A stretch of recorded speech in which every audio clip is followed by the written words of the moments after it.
I really don't 3-bet too light in these games because in Florida, everybody likes to see a flop. So I don't usually 3-bet a hand like this. But because this particular player could be opening wider, he could be on tilt, I'm just thinking, Get into another vlogger hand. This is going to be a new segment here on Crush Live Poker. We've done one with Rampage. We've done some ones with Wolfgang, Ben Deach. Now we're going to get in and do another guy, Lex O. Lex O Poker over on YouTube. What's going on, Lex? Yep. Thanks for having me. I'm excited to be on your podcast, YouTube channel, everything. Yeah. Hopefully I don't sound too stupid on the mic. Still learning how to do this vlog thing, but I'm excited. It's funny because Lex is actually recording this from a gym at his buddy's place with the setup, but I definitely appreciate the effort, and people have responded really well to these vlogger videos. So I was actually introduced to Lex by his dad, who's a Crush Live Poker subscriber as well. But Lex I think he's your biggest fan. Pretty sure. Lex been doing these vlog videos since the middle of February. I think I just looked on your channel and you've got 17. Of course, I'll put the link into your channel in the description, and we'll go from here. So let's get into it here with this hand that we want to go over here, where you've got the 8-9 of hearts. Yep. All right. So we are playing at Seminole Hard Rock. It is in Hollywood, Florida, on the, I guess, eastern side of Florida. So there is the Tampa Hard Rock, Hollywood, Florida, and Hard Rock. We're playing 2-5.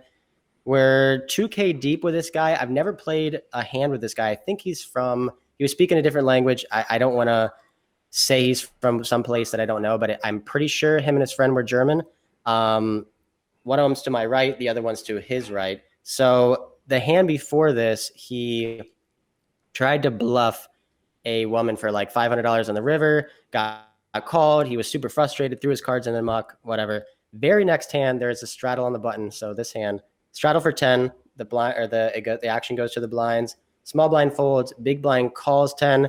He is in the hijack. He raises it up to $65, and we have 8-9 of hearts in the cutoff. We 3-bet to 200. Okay, so this guy makes it so in early position limp because the button, you're acting first, right? So big blind complete, whatever. He makes it 65. So playing 5-10, 2-5-10, right? Basically, this is just 2-5 with the button straddle. 2-5-10. It's not like a mandatory straddle, but some people like to straddle on the button there. So, by the way, is there a cap buy-in in the game?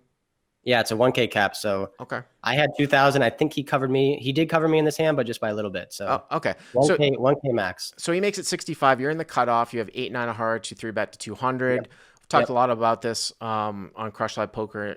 Just sort of newer school pre-flop thoughts. I definitely like the 3-bet. You want to obviously drive out that limper. You want to disincentivize anybody else from coming in because a mid suited connector is going to be very hard to play. The worst case scenario for you if you were to flat is if the button comes in behind and then you leave it relatively positioned. So I like the 3-bet. I mean, some nitty people could say that you might even fold here. I'm not going to get on board with that. Just one quick thing. I'll give my insight here. So I haven't been, this is kind of giving away a little bit of my strategy, but I do that in my vlogs anyway. But I really don't 3-bet too light in these games because in Florida, everybody likes to see a flop. So I don't usually 3-bet a hand like this, but because this particular player could be opening wider, he could be on tilt. I'm just thinking, I'm going to make it 200 here. I don't want the button to come in, and maybe I can take it down pre-flop, and I don't even have to see a flop with this guy. But if he calls, we're $2,000 deep. I'm in position with a good hands, so I make it 200 and folding small blind folds back on him, and he makes the call for 200. Yeah, one other quick thing here too, like direct suited connector, 8-9 suited that is actually one of the worst suited connectors because of the way that it interacts with ace king. But one other quick thing of note here too is that sometimes with a button straddle, you do have to be a little bit careful of people in the blinds because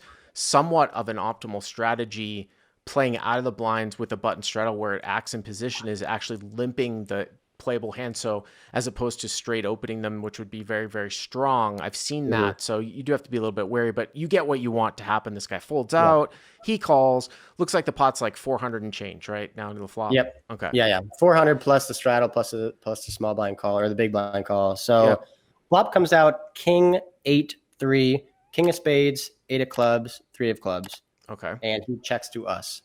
Okay, so king 8-3, 2 spades out there, 1 club.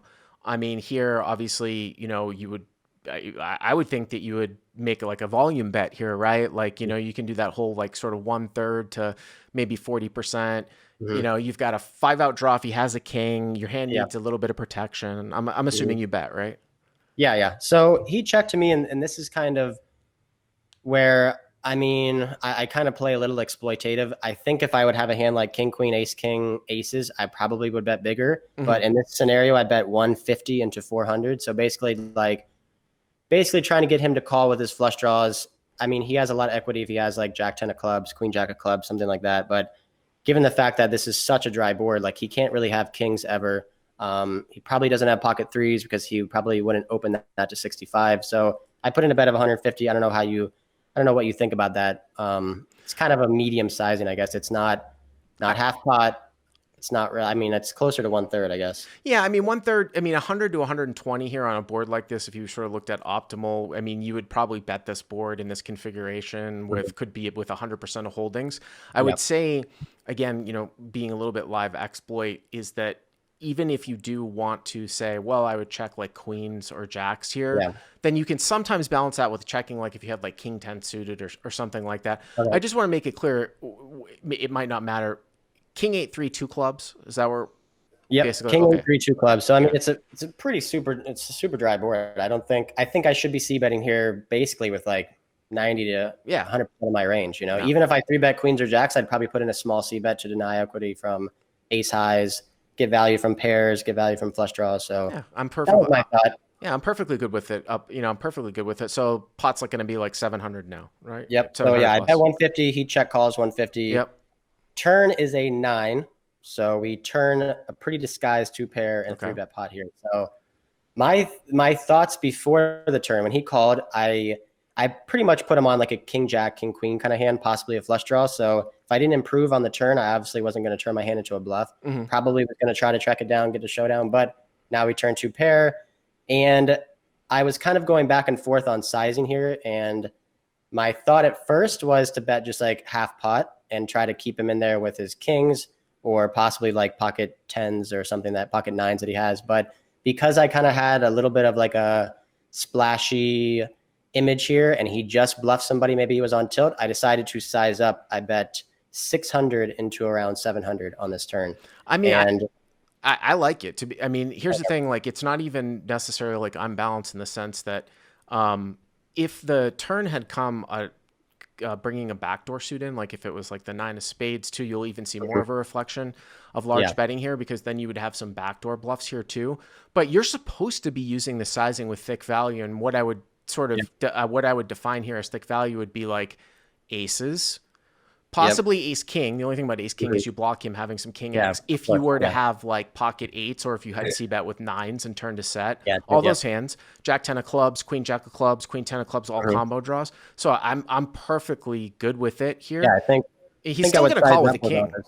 Yeah, he's still going to Yeah, call of with a course. king. And that's the thing is I knew this player type. He just seemed like he's not going to fold a king ever to me, no matter what size. So I might as well go big. If he has a flush draw, like the nut flush draw, probably won't fold. And now he could possibly have like queen jack of clubs, jack 10 of clubs. So I thought sizing up would be better, especially against this guy. I mean, I usually play super tight aggressive, but like at the table, I was trying to straddle. It was a little bit smaller game than I usually play now. So I'm trying to get trying to get the game going. Yeah. I showed a couple bluffs. So my image was great for this scenario for sure. So I bet 600 he tanks for like a minute and a half, 2 minutes. I don't know if you ever read into like how long someone tanks for. Like if he snap calls, maybe he's on a draw. If he calls in like a minute, but it took him for like a minute and a half, 2 minutes to call. So I don't know if that's like a weaker holding or maybe he's thinking about calling, folding. It's interesting. It means that something's working in his head,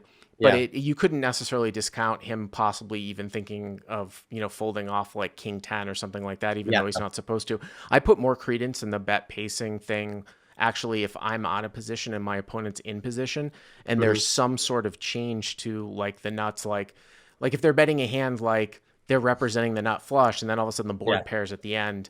And then they just bet they bet in stride without a thought. That tends to lend itself to bluff. Here we can't, it's kind of interesting. But so he calls, the pot's like 2,000 now and change, right? Yep. Okay. Yeah. Pretty big pot here at 2.5. Uh-huh. At the Hard Rock. The river is the 10 of diamonds. So front door flush misses. Really, I thought was a pretty good card for me. I mean, I was looking for a clean river, no ace.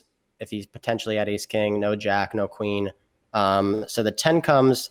He now tanks again for like, I would say another 45 seconds, which then gets me, like at first I was feeling super confident with the hand.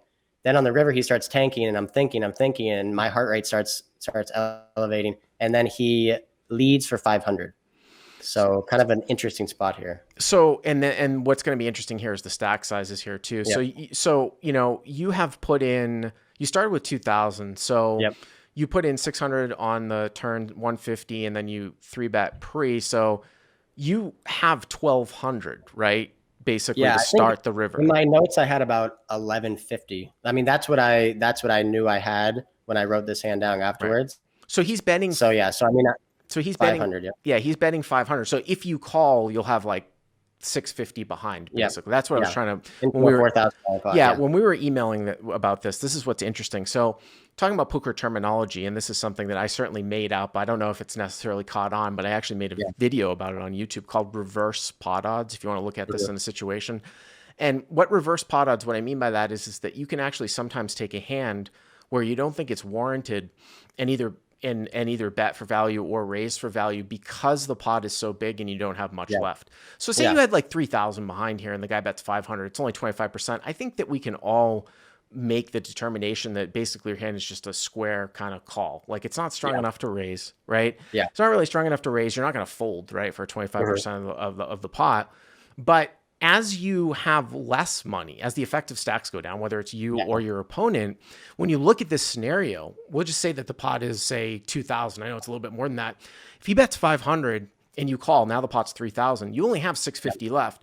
So if you shove, the pot will be 3,650, 650 for him to call. So that's where the whole reverse pot odds things comes in, where you can shove lighter because he's forced to call down lighter because of the pot odds that basically you're sort of given. Now, I thought that for whatever reason that you actually had 1150 behind after the call, and I was going to say, oh, it's just the call. But here, it's really close. I mean, I have 1150 in my stack on the river. so it's basically like a min raise. Basically, you're min raising. Here's the thing.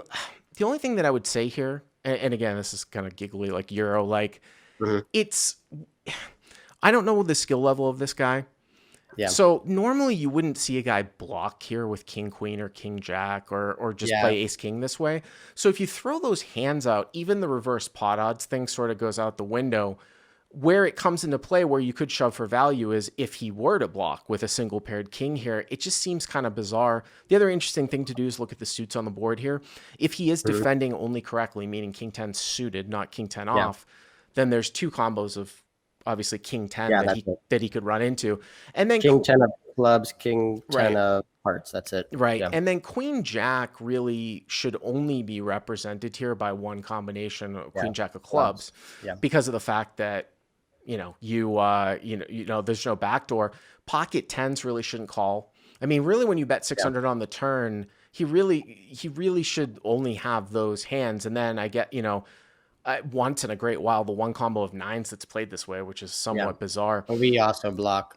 Yeah. We have 9 in our hand as well. Here's the thing. Like, I think if I thought that he was any type of decent player here, I would, even with reverse pot odds, I would probably just call.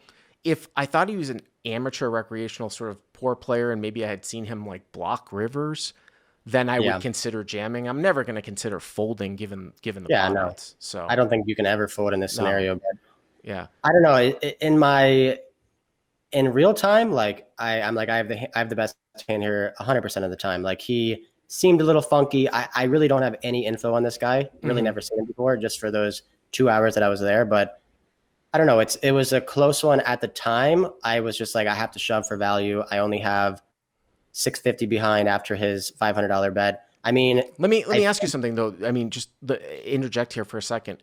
Just because you have the best hand 100% of the time does not necessarily, I mean, not 100% of the time. Let's say there are extreme scenarios where you might have the best, hand 99% of the time, but your opponent's range is either a bluff or the 1% that beats you. Yeah. So in that particular case, you wouldn't shove because remember, you have to get called and have the best hand more than 50% of the time to make this Yeah. shove at the end, right? Because, Mhm. it's 1-to-1 at the end, meaning like you could just call getting 4 or 5-to-1, but when you put that extra money in, you're only laying 1-to-1. You're only Yeah. laying 650 to win 650 at the end, Yeah. right? Of course. Yeah. Yeah. So that's kind of what my inclination is. But what did you end up doing?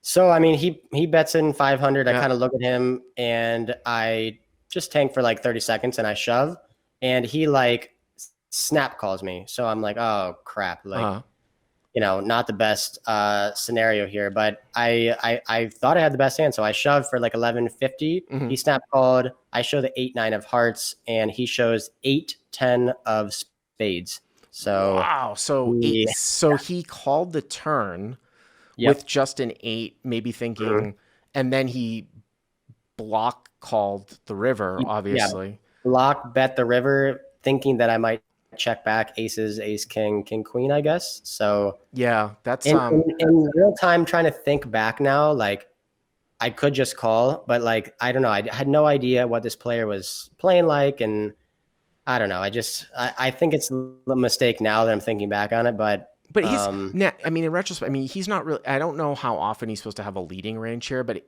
yeah. it's in terms of optimal play. But looking at it though from that perspective, what you just broke down actually Hmm. makes a lot of sense. Where he leading the river here with better than one pair, so that it doesn't get checked back.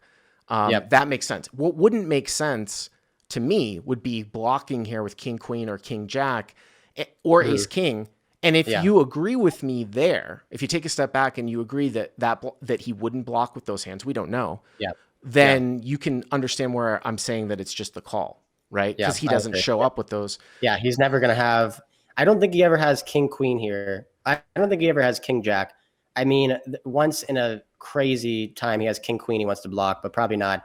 I do think he maybe would play ace king like this: check call, lead. But it doesn't make much sense either. So I mean, that's like a very very thin amount of time. So thinking back on it now, I don't really like my shove, but The other because thing of all the things stated. the other thing too about ace king is that if I hold ace king there, I don't want to play ace king in that manner because Mhm. now I will actually block some of your thick value. Where if I have ace Yep. king, it's less likely you have aces. It's less likely you have Hmm. king. So it would Yep. skews you more towards having a bluff. So I don't want to Yep. block there and prevent you.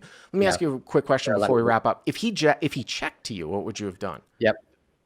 If he checked, I was 100% jamming for sure. You were going to jam for I had 1150. Yeah. yeah for 1150 into I think we said the pot was what did we say 2000 I 2000 think and change. Yeah. yeah. Yeah. So that's kind of where I sized up on the turn so that I could jam, Mhm. and it just felt like on the turn when he tank called, it just felt like he had a king queen king jack, and Yeah. he was just non-believing. I mean, obviously had no idea that he was calling me this light. And he was a decent player. I mean, I Mhm. played with him for 2 hours. He was not getting out of line. I don't know if he was on tilt, if it was just he just didn't believe me. I don't know if my image paid off for me, but then the cards didn't play out for me. But it was pretty wild hand. By the way, also too, even though I think he's still supposed to fold off on the turn. First of all, he's not supposed Yeah, to defend pre-flop, but he's supposed yeah, to fold I off know. on the turn. But another thing too, talking about equity in his hand versus his absolute hand strength, I would rather call there with 8-10 than say like even pocket tens, pocket jacks. I'm not taking into the Mhm. blocking properties because it's a five out. You'd rather have It's a five out him draw. call. Yeah, If yeah, I have 10-8, I would seem to rather call there with 8x on the turn to your big mhm, bet than tens, which yeah, can improve. yeah. You have Uh, 2 outs. yeah, So, and then also two tens and jacks also like that means that you have less of those Broadway bluffs, so your mhm, hand's probably yeah, more skewed. So that's why I would prefer like I don't know, maybe 7-8 or something like that. That doesn't mhm, block that. But yeah, that's a very interesting hand. The other thing too, one quick thing is that he played exploitably by blocking the river so that one pair wouldn't yeah, check behind. But if you were trying to play a very, very fundamental sound sort of game from his perspective, and this is assuming that you would go for value with aces or ace yeah, king, he's probably supposed to take this hand and check call with it so that he has strong hands to check call the river with that are better than your one pair hands to stay yeah, balanced. We know that you don't have to necessarily do that at this level, but I think it's yeah. it's Not worth as much. Yeah, yeah, it's yeah. worth No, the note. of course. But Yeah. that's a really cool hand, Lex.